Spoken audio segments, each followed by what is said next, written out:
Amanda अपनी किताबों के बीच बैठी है, उसकी माँ दरवाजे पर खड़ी है। माँ कठोर स्वर में उसे नाखून न चबाने और सीधे बैठने के लिए कहती है।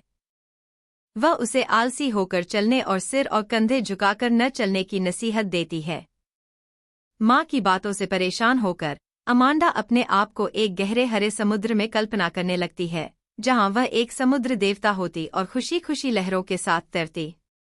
माँ फिर से अमांडा के कमरे में प्रवेश करती है और सख्त लहजे में पूछती है कि क्या उसने अपना होमवर्क पूरा किया और कमरा साफ किया।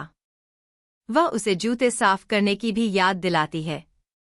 अमांडा अपनी माँ की बातों से चिढ़कर खुद को एक अनाथ के रूप में कल्पना करने लगती है, जहाँ वह स्वतंत्रता से सड़कों पर घूम सकती और शांतिपूर्ण जीवन जी सकती। माँ फिर से अमांडा के पास आती है और सख्त लहजे में उसे चॉकलेट न खाने की नसीहत देती है ताकि उसके चेहरे पर पिंपल्स न हों।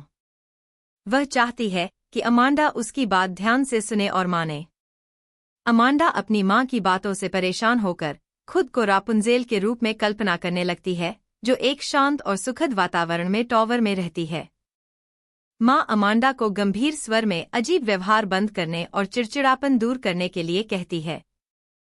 वह उसे चेतावनी देती है कि अगर कोई उसका यह व्यवहार देखेगा तो वे सोचेंगे कि माँ उसे परेशान कर रही है।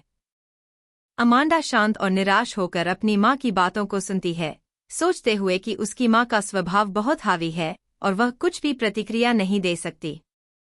संदेश: यह संवाद अमांडा और उसकी माँ के बीच के रिश्ते को दर्शाता है, जहाँ माँ का सख्त और हावी स्वभाव अमांडा को अपनी कल्पनाओं में भागने पर मजबूर कर देता है।